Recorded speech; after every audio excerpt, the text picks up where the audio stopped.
The CBS Radio Mystery Theater presents...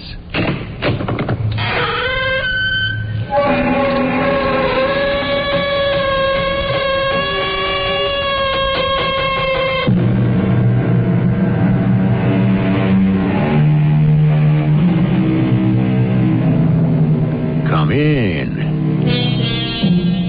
Welcome. I'm E.G. Marshall. How many of us have missed the moment, had wished we had spoken our minds, stood our ground, defended our faith, but instead we hung back and did or said nothing? There is a tide in the affairs of men, which, taken at the flood, leads on to fortune. Omitted, all the voyage of their life is bound in shallows and in miseries. So spoke Brutus, but misery is only the beginning of our story. The end is death. Edgar, you don't look too well. You know what's wrong with me? I've lost $250,000. What do you mean, lost it? Swindled out of $250,000. But I know the man. And what's more important, I know where he is. Well, can you get your money back? Can I? I'm going to make that man crawl.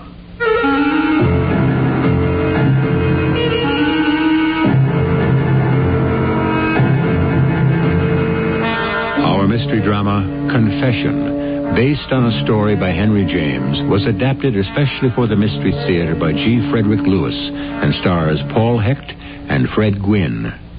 I'll be back shortly with Act One.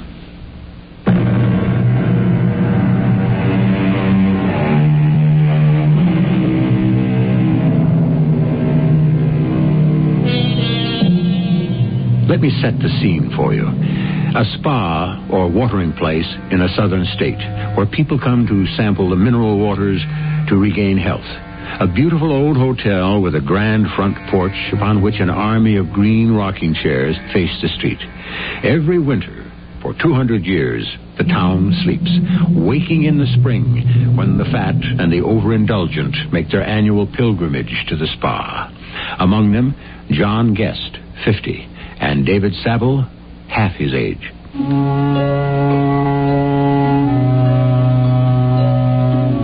I'm David Saville. And last night I had that dream again. There I was with John Guest, an enemy of my brother's, trying to apologize for not having defended him against the revengeful quirk in my brother's nature.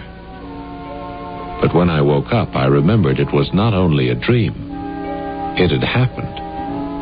How many times over how many nights would I have that instant replay of that nightmare? It always begins the same way. I'm at the spa. It's summer. I'm trying to convince John Guest, and he won't listen.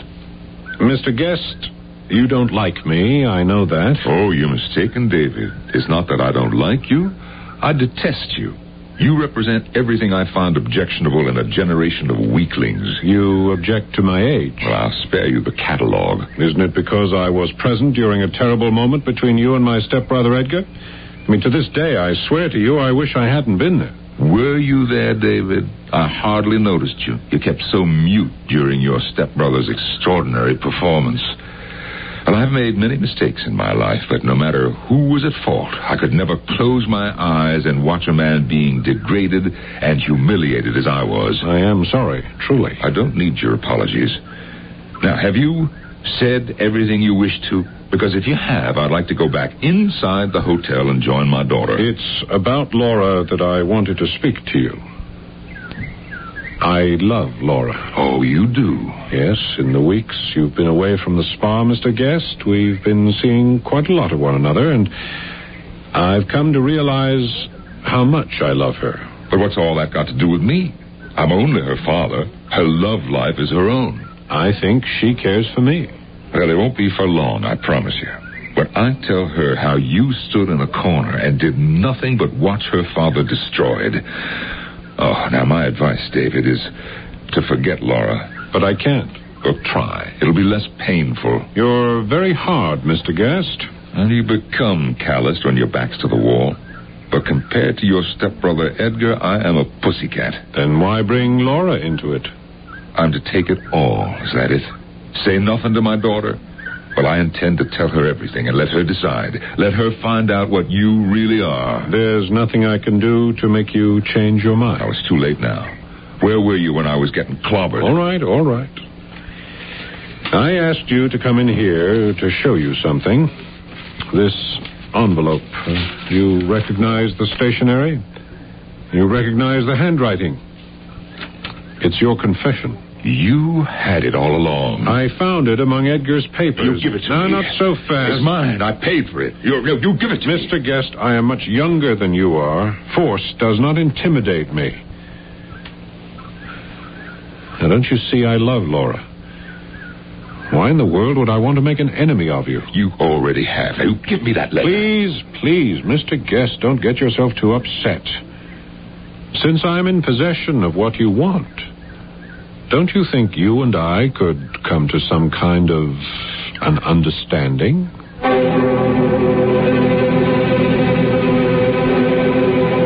That was a chapter in my life I'd give anything to forget. At heart, I'm a mild-mannered person, but that day, I wasn't. I've an older brother, Edgar, who's just the reverse. At college, he was a boxing champ. He's a big man. His very height and strength frighten people. Even me.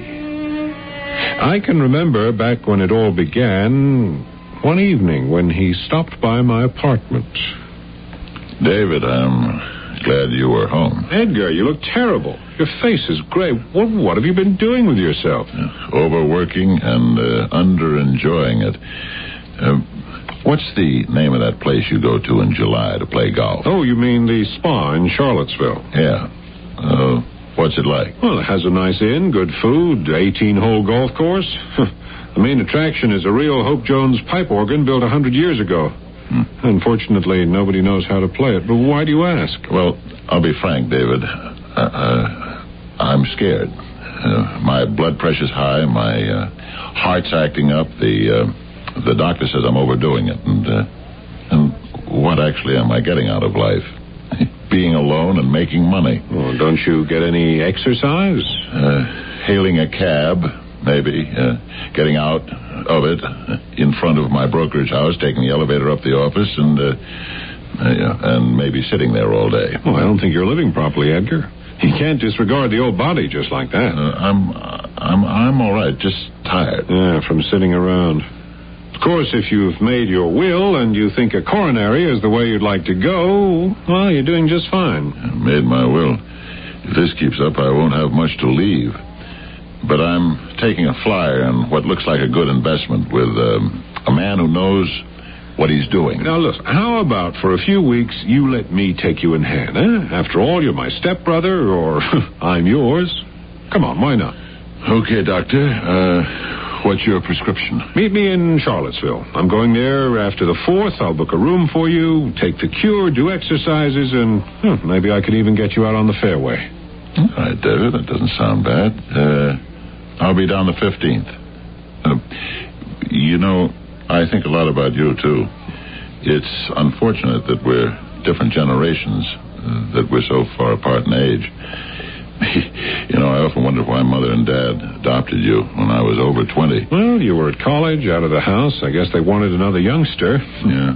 We've let too many years go by without spending any time together. It'll be nice doing Charlottesville with you. Yeah, that's no one's fault. You went into the investment business. I went into designing houses. Our worlds are different. You got married and divorced. I'm still a bachelor. No woman on the horizon yet, huh? No, but I'm still hoping.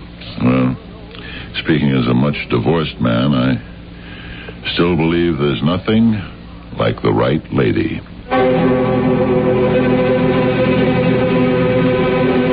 The first day in Charlottesville was overcast, so no golf.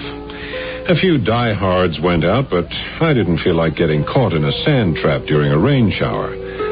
So I wandered through the town and into the historic church, empty of parishioners, but filled with glorious music. Intrigued, I climbed the back circular stairs to the organ loft and stood behind the instrument. I couldn't see who was playing.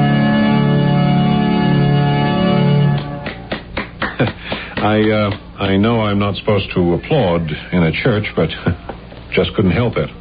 Go right ahead. I hope I haven't embarrassed the organist. I'm the organist. You? Mm-hmm. In this church? No, I'm just visiting. I can't believe it. Why are you surprised? Well, I'm not surprised. I'm flabbergasted. Was I that bad? No, I'm sure I'm not the first to tell you that you're marvelous. My father will be pleased. All those lessons paid off. Actually, it's only my hobby. My name's David Saville. I'm over at the inn. I haven't heard such playing since I went to Mass at Notre Dame. Please, you're overdoing it. No, I mean it. Didn't sound like any old hobby to me. But it is. With all that talent, don't you want to play seriously? I guess maybe I should. I mean, to play like that and not make a career of it, that's wicked. I thought you were going to be nice to me. Now I'm being scolded. You live in Charlottesville? No, I'm just visiting. I thought it might rain. The church was open, so I came in. I like to wander into churches and try out the organ. I did it all the time. I was in Europe, and this little church reminds me of Europe. Yes, not many of them have a real Robert Hope Jones in the organ loft. We better run for it. I don't know how long these summer rains last. And we'll both get soaked. Why don't we wait it out? I'm meeting someone. I don't want to miss him. Oh. So, I'm taking off. It was nice to meet you. Yes. I hope we see each other again.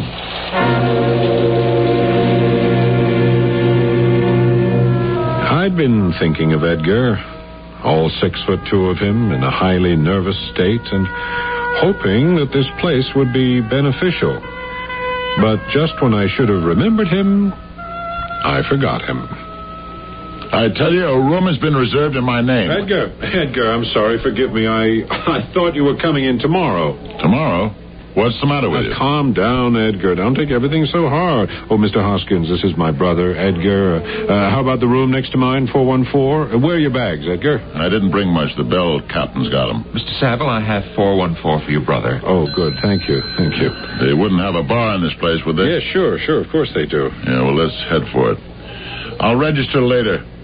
Oh, I'm expecting a gentleman. Please let me know when he arrives. Lead the way, David. Okay, but you'll have to go easy once you start the cure. The waters they prescribe here have no alcoholic content.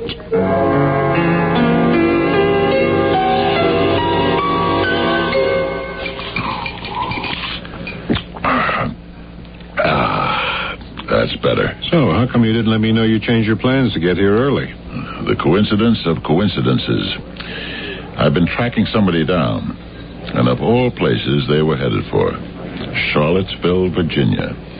So I grabbed the first plane to Richmond and a cab here. Hey, you look pretty beat. How'd you feel? Worse. For lots of reasons. Oh, it's hot. You didn't warn me about the weather. Oh, it's because you've been racing around. Take it easy. You're going to stay for the cure. Yeah. I'm going to cure myself of the two things that bother me the most. Oh, your health and my bank account. Oh, come on, not here, Edgar. Forget money, investments, the market. Boy, is it hot. Bartender, another one with a little bit more ice. Is that room 414, is it air conditioned? Oh, come on, Edgar. Would you calm down? I'll try, but it won't be easy. You want to know what's wrong with me? I've lost $250,000. What do you mean, lost it? I was swindled, but I know where the man is. Well, can't you get your money back? I'm going to make that crook crawl. $250,000? Was your back turned?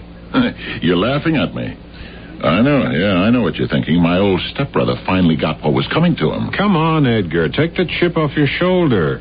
This man who took you say you know where he is. He's on his way here, David. He'll be staying in this hotel. At the inn.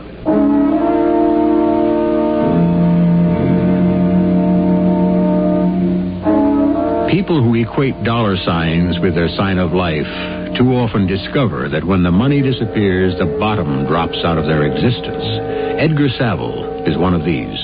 Not that we're against money, mind you, but most of us would rather be alive and scratching than be buried in the most expensive casket. Am I right? I shall return shortly with Act 2.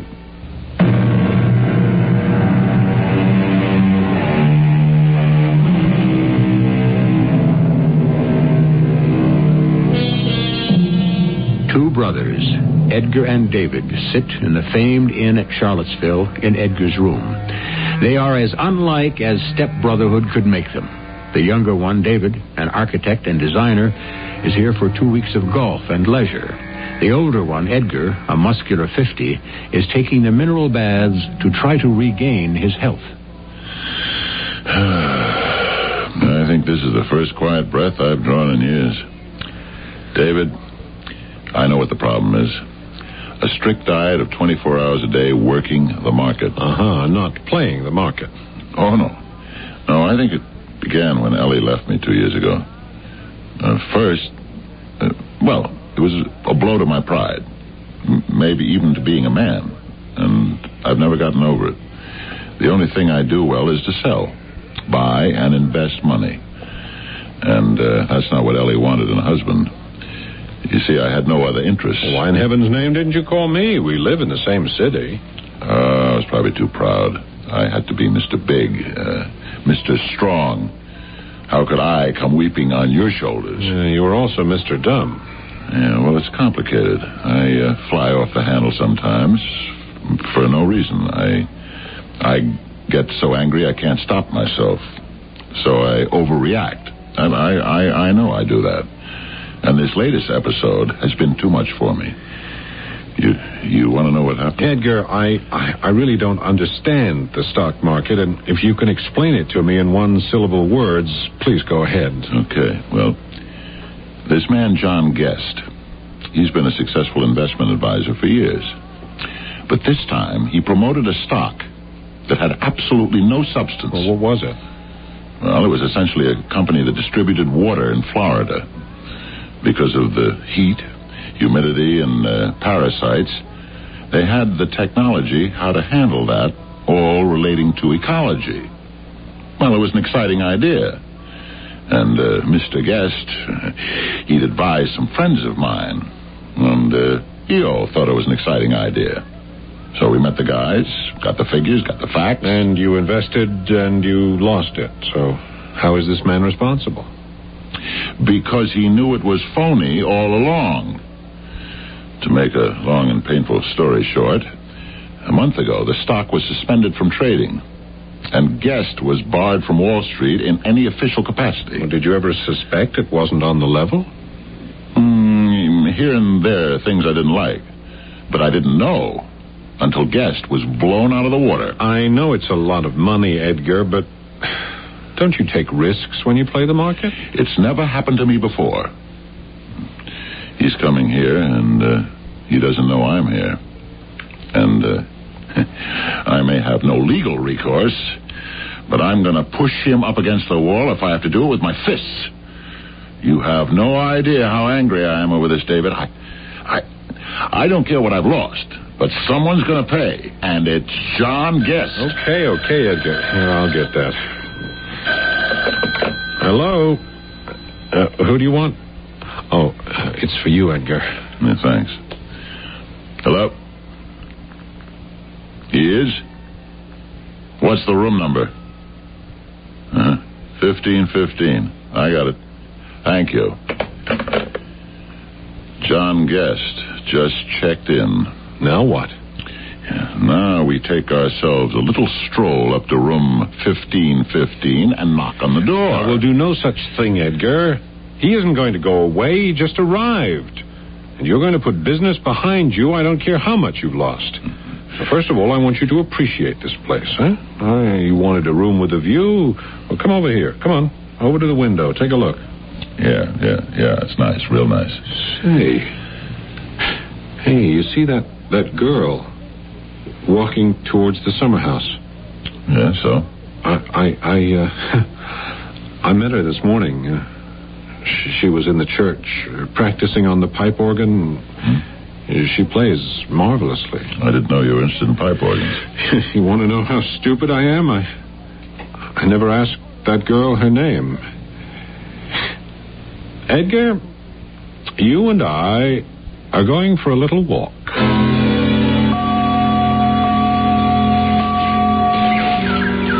Well, congratulations, Edgar. You have walked around the main property 2.5 times. Don't you feel better? Yeah, actually I do. I'm surprised at myself. Feel tired? Not at all. Yeah, paths haven't been too crowded because it's been raining on and off. Hey, let's stop in there. What did you call that little place? Oh, summer house. It's the same one we saw from your window. Bench. I think I'll just rest my weary bones. Isn't that smart of me? Look at it come down again. Yeah, it won't last long. It's been doing this on and off all day. Oh, here comes someone keeping up his circulation, huh? Hello. You made it just in time. Oh, yeah. Yes, I did. Well, hello, John. Edgar. I imagine I'm the very last person you would have ever expected to find during your vacation. I'm not running away from you. I see no reason why we can't mend our fences. My fences aren't in very good shape, Mr. Guest. About yours, I don't know. Edgar, it seems to be letting up. I'm going to leave you two alone. Nice to have met you, Mr. Guest. Edgar, would you call me when you're ready for dinner?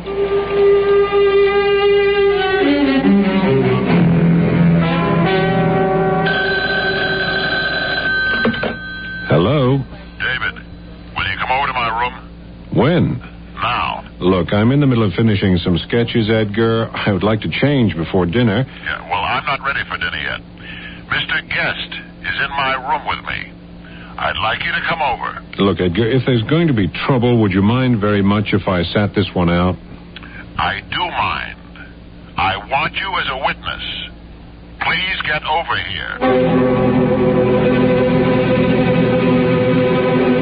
David, I've asked you here to witness several statements I'm going to have this gentleman here make for us. John, this is my stepbrother, David. To begin, John, some time ago, did I or did I not tell you I had word that Florida water was not worth what it was being quoted? Yes, you did. Once or more than once? More than once. And what did you, as my investment broker, what did you tell me? Well, I told you to keep buying. Yeah. Even though you knew what I told you was true. I didn't know it then. I knew they were buying up many smaller companies in the ecological field. It looked great. And when I heard the SEC had you on the carpet in Washington for your dealings in Florida water, what did you tell me then? I'm really embarrassed to be here. I really don't see what use I am. David, will you shut up? I'll tell you when you can go. It's not pleasant for me either to have your brother here. I didn't plan on making this pleasant. I repeat, did you advise me, John, that your dealings with this company were being examined? Well, no, I didn't. And isn't it true that subsequently you have been barred from Wall Street? Yes. And why would that be? You know why. I want my brother to hear why. Now, Edgar, will you back away from me? I'm going to break every bone in your body. I lost a fortune in stock that you knew was worthless. It wasn't worthless. Now, you get away from me. Edgar, please hold it. What good is all this? So you lost money in stocks. Forget it. Are you crazy? $250,000? Forget that. They're going to reorganize. And what'll I get? A penny on the dollar? I'm going to take my loss out of your hide. Edgar, stop. Get out of my way, David. Okay, Edgar. I'll do what I can to make good personally. That's better. But I'm not through with you yet. In that drawer, the table by the window, there's a pen and some hotel writing paper. Go get it and sit there.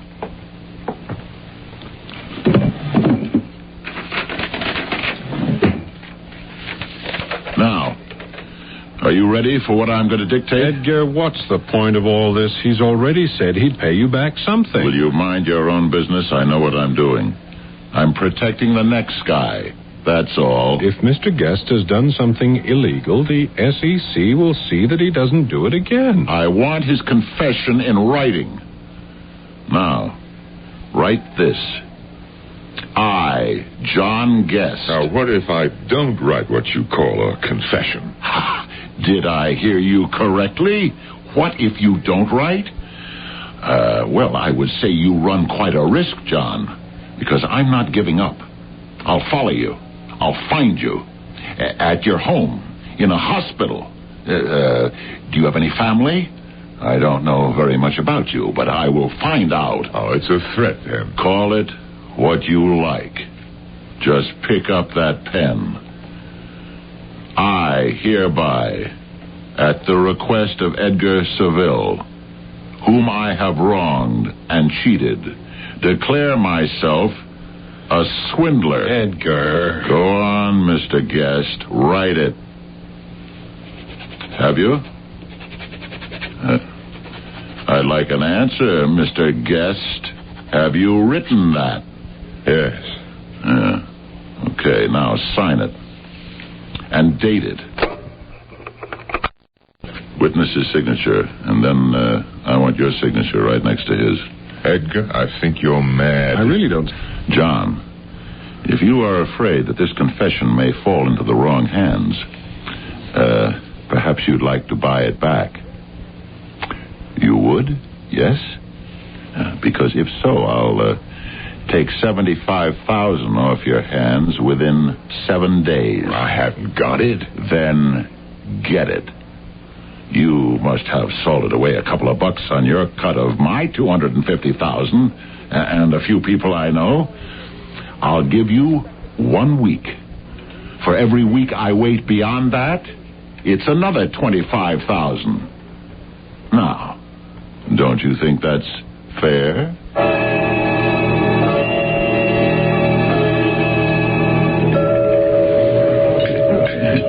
You're not eating your dinner, David. Well, I'm not exactly hungry. The events of this afternoon hit me harder than I thought, Edgar. Yeah. Well, it doesn't seem to have affected John Guest's appetite. See him over there at that table by the window? Yeah, well, that's him and I'm me. David, I don't like you being angry with me. I was so looking forward to our being here together. As I told you in New York, we've been too long apart. Yeah. Oh, I suppose I am behaving naively. After all, $250,000 is a lot of money, and who knows how I would have reacted. I'll turn the other cheek, probably. Now, your friend Guest over there is getting to his feet. See that? Hey, there's a young girl coming to his table. Yeah, that's the girl whose name I don't know. The girl who played the pipe organ in the church? Are you interested in that girl? Well, you're not. Oh, and she's having dinner with a man who tried to swindle me. My life is getting more complicated than I can cope with. Since I've been here, there's been nothing but disorder. What are they doing now? Turn around and look, David. You've got to take life in stride. I thought I knew most of the answers, but I don't anymore. I can't see what good that man's confession is going to do you. Either he pays up or he doesn't. In any case, I don't think that kind of excitement is good for anyone. I'm sure it isn't for me.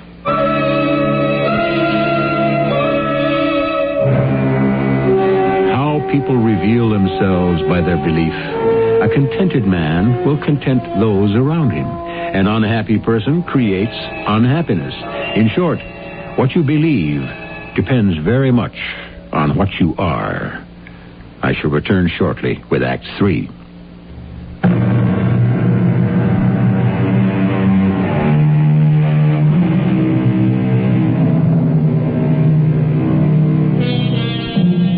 David Saville, in an effort to restore his stepbrother's failing health, finds himself embroiled in high finance and revenge. However, the bad guy is not all bad, nor is the good guy all good. And to thicken the plot, there is a girl. But the problem that pursues the young architect is, what does he do now? Good morning, David. Out of bed? It's a beautiful day. The sun is out. Do you want to know what time it is? No, not particularly. You been up long, Edgar? It's 11 o'clock. I've been to the mineral baths. I've been hosed. I've been pummeled, bathed. I've drunk what tasted like sulfur. I've had breakfast, and I've talked to the manager. 11 o'clock. Hey, I better get moving. The big local news of the day is that John Guest checked out. Took an early train to New York, and his little lady friend is staying on at the inn. What's your schedule? Well, I'd like to get in a little tennis, but might be better to wait till the sun dries everything off. Maybe I'll go for a short walk. Would you mind if I don't come with you? I've got some letters to write. Oh, go ahead. I'll see you in the dining room for lunch. David. Yeah? Try to understand it the way I see it. I've been investing for years, but I've never had my own investment advisor knowingly sell me a phony deal.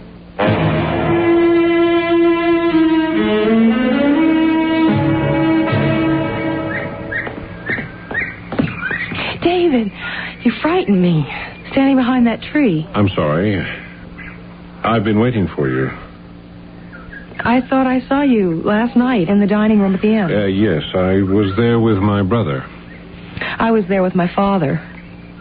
Your father? Yes? Is that so strange? John Guest is your father? Yes. Since you know his name, you may as well know mine. It's Laura. Oh, how do you do, Laura? Your last name is Saville, isn't it? Yes, David Saville. But if you know my father, why didn't you come over and say hello? Well, I only met him yesterday. My stepbrother has business dealings with your father. Oh, I wish Father would give it all up. You know, he left early this morning to go back to New York. Got up at 6. He didn't even spend one day here, and it was supposed to be a rest. He's never taken a day off since Mother died. You're the only child? Yes. If you've just met Father, you don't know him. He's a happy man by nature. But yesterday at dinner, I was shocked. I can't bear to see him embittered and unhappy in his world of finance. What's it worth if it destroys you? Yes, you're right. He ought to have a hobby. I dream of the time we can go abroad. I'll study music seriously, and he can... I don't know what. Sit by the window in a small hotel watching the Thames or the Seine or the Rhine. Something like that. I've never asked you, what do you do? Oh, I'm an architect, and I also do interior design. For corporations? And no, mostly for people who are tired of traveling, who have seen enough places, and who want to settle down in a house of their own. I think I've just said the wrong thing. Mr. Saville, come quickly. Oh, it must be Edgar. Something's wrong, I know it.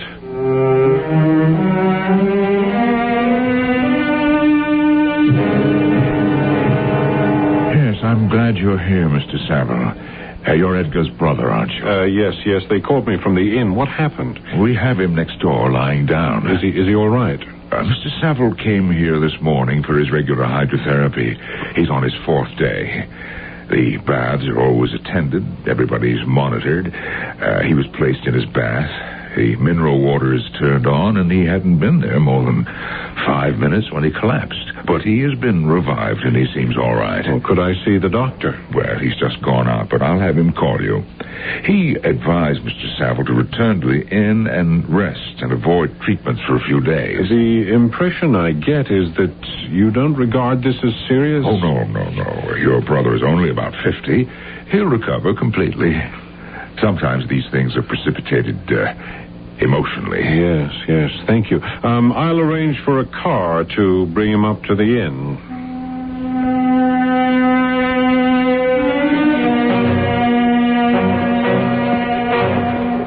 David, may I sit down? Laura, will you have breakfast with me? I haven't ordered yet. How is your stepbrother? Oh, you heard. Yes, one of the maids was talking. Yes, he collapsed at the baths yesterday. I'm keeping him in bed. He doesn't look too well, so I'm really not sure what to do. What have you heard from your father? Anything? Yeah, a letter from him this morning, the poor man. Bad news? Just that he had to raise cash, had to sell our house, but not my piano. He feels his luck has run out.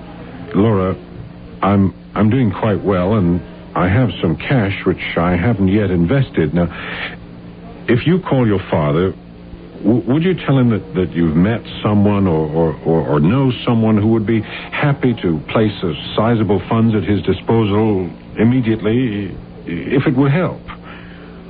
I can't tell him that. He wouldn't accept it. Are you sure? I wouldn't let him. I couldn't. Why do you make such an offer? You hardly know me, and you don't know Father at all. Because I love you. I've loved you since I first heard you in that church. That's the first time that's been said to me at breakfast. Yes. Well, that's the first time I've ever said it anywhere. To anyone.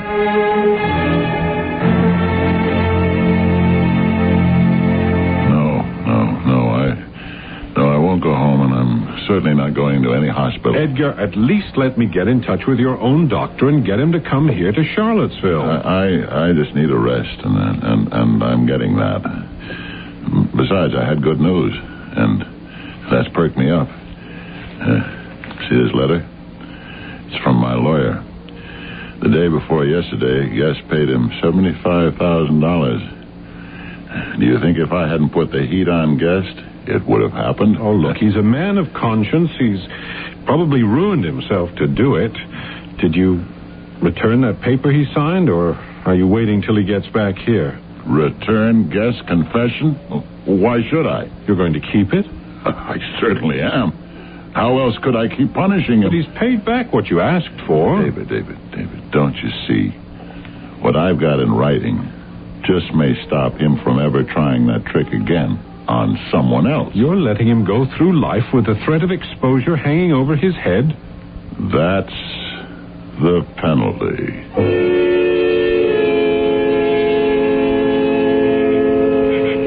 David, Father's returned here, and I want you to meet him.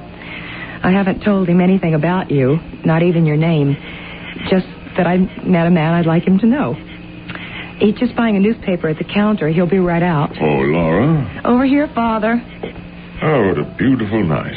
Oh, is this, Father, I'd like you to meet David Saville. David's an architect. Saville, of course. Is this the, young man you were talking about? You know him? We have been introduced. Good evening, Mr. Guest. Laura, do me a favor. Forget this man. You're really not that hard up for friendship, are you? Father, you never talked to me like that before. I'm going to say something else to you I've never said before. Laura, please leave us. I want to talk to Mr. Saville alone. All right, Father. Mr. Guest, for whatever I saw that day in my stepbrother's room, I'm terribly sorry. I wish I hadn't been there. It was wrong. I don't need you to tell me that. I swear to you, if I had known then that you were Laura's father, I'd have stopped everything. I don't care how much stronger Edgar is. I wouldn't have cared. I'd have dragged him away. Yes, you think so. You wouldn't. You're a coward. I don't know what to think. The thing's done. I mean, to have a witness. You have no idea what that means. I'm a man of spirit. I thought I was a fighter. I know I did wrong, but to be humiliated like that with someone watching... Mr. Guest, please, let's forget all this. Put it out of our minds forever. I'm trying to come to terms with myself. There were circumstances your brother doesn't even care to hear about. But he was cheated. No getting away from that. Please, can we not talk about this anymore? I had to make good for myself, for my daughter. Mr. Guest, it's about Laura. Life goes on. You want to change yourself, so you change. But I shall never forget or forgive your brother, or you. But what about Laura? Or what about her? So you two had a mild flirtation. I love her. I don't blame you. But do you think that she could ever have any feelings for you if she knew the truth? Even suspected it? Why, she wouldn't look at you.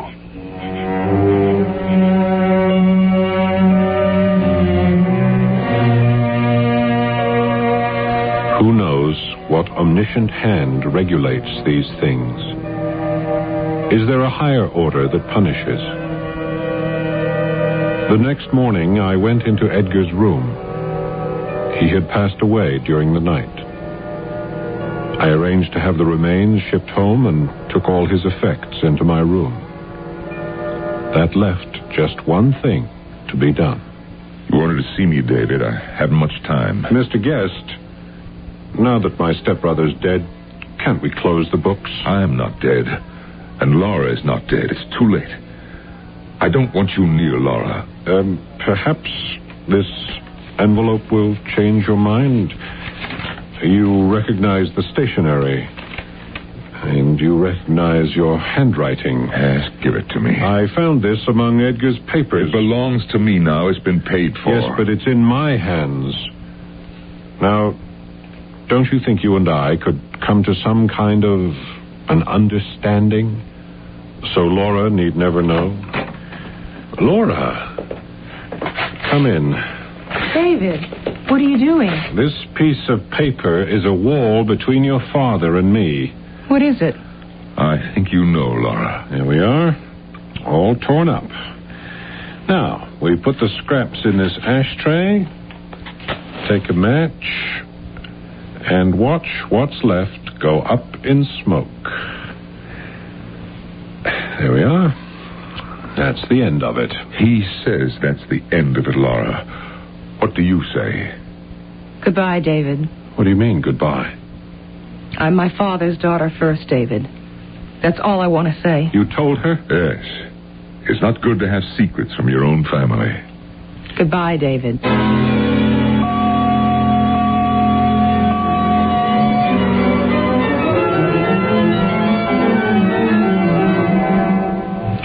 Yes? What is it you want, David? I couldn't believe what you said just now. Don't you want to go on seeing me? Not really. At least, I didn't get to know you very well, so not seeing you won't make much difference. I seem to have run into a world of people who can't forgive. All right, Laura. I leave you to your music. See that you do something with it. You could if you wanted to. Goodbye. David, come back here. You're doing it again. Why? When my father was subjected to humiliation by your stepbrother, you just took it. Did very little. Now the same story, all over again. Well, you told me to leave. David, you fool. You might at least have given me an argument. Yes, you're right. I suppose I should have. All right, I'm not making the same mistake another time. Laura, we're going for a walk. And then I'll get permission from the church for you to practice here every day. Are you taking me in hand, David? Why not? Somebody better had.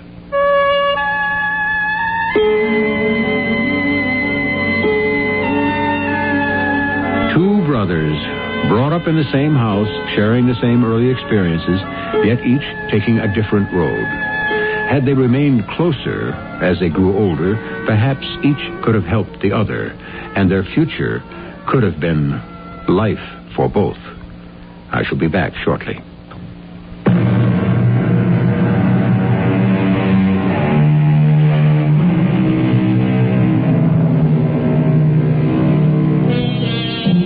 In closing, we bow gratefully to Henry James, who created the tale you have just heard some 100 years ago. We end with his own words.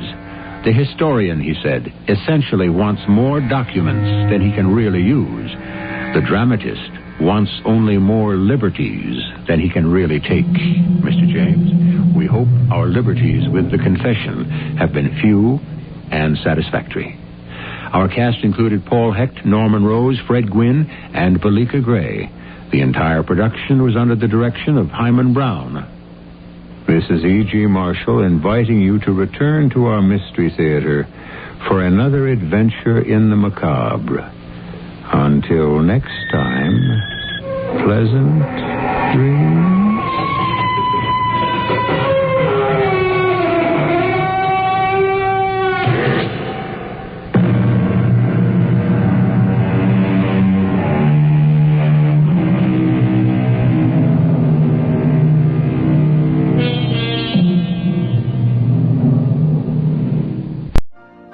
You've been listening to the OTR Gold Network.